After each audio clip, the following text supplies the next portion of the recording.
CMRL Exalogic ഇടപാടിൽ രേഖകൾ വിട്ടുനൽകണമെന്ന ED ആവശ്യത്തെ എതിർത്ത് CMRL. SFIO കുറ്റപത്രവും അനുബന്ധ രേഖകളും വിട്ടു നൽകരുതെന്ന് CMRL കോടതിയിൽ ആവശ്യപ്പെട്ടു.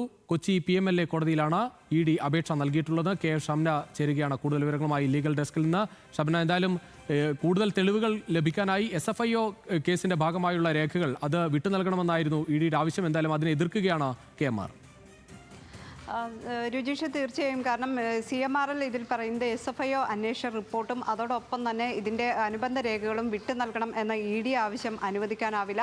കാരണം ഈ CMRL നേരത്തെ തന്നെ വ്യക്തമാക്കിയിരുന്നത് EDക്ക് ഇത്തരത്തിൽ നിയമപരമായി അന്വേഷണം നടത്താൻ അധികാരമില്ല, അധികാരപരിധി മറികടന്നാണ് ED ഈ രീതിയിൽ അന്വേഷണം നടത്തുന്നത് തുടങ്ങിയ വാദങ്ങളൊക്കെ ഉന്നയിച്ചിരുന്നു. എന്നാൽ സാമ്പത്തിക കുറ്റകൃത്യവുമായി ബന്ധപ്പെട്ട കാര്യങ്ങൾ അന്വേഷിക്കാമെന്ന് ഹൈക്കോടതി ഡിവിഷൻ ബെഞ്ച് പറഞ്ഞതിൻ്റെ അടിസ്ഥാനത്തിൽ കൂടിയാണ് ED ഇപ്പോൾ ഈ SFIO കുറ്റപത്രം സമർപ്പിച്ചിട്ടുള്ള PMLA കോടതിയിൽ, അതായത് കൊച്ചിയിലെ പ്രത്യേക കോടതിയിൽ അപേക്ഷ നൽകിയിട്ടുള്ളത്.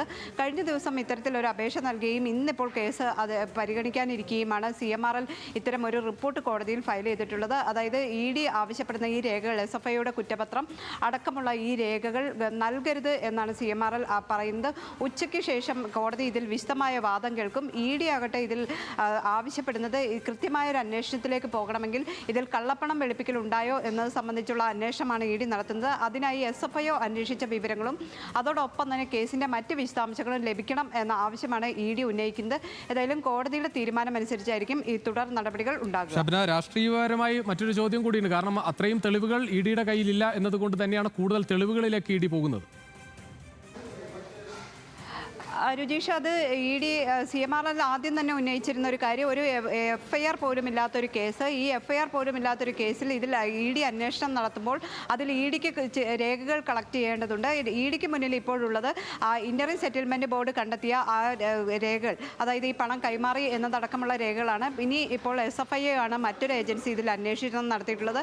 ഈ അന്വേഷണം നടത്തിയ ഏജൻസിയുടെ റിപ്പോർട്ട് പരിശോധിച്ചാൽ മാത്രമേ EDയുടെ അന്വേഷണവുമായി മുന്നോട്ട് പോകാൻ സാധിക്കുകയുള്ളൂ. അതുകൊണ്ട് തന്നെ EDയെ സംബന്ധിച്ച് ഈ രേഖകൾ കളക്ട് ചെയ്യുക എന്നത് പ്രധാനപ്പെട്ട കാര്യം തന്നെയാണ്. ഈ ഒരു ആവശ്യമാണ് ഇപ്പോൾ PMLA കോടതിയിൽ ഉന്നയിച്ചിട്ടുള്ളത്. കോടതിയെ അത് ബോധ്യപ്പെടുത്തിയാൽ, കോടതി അനുമതി നൽകിയാൽ ഈ രീതിയിൽ റിപ്പോർട്ട് കൈമാറേണ്ടി വരും.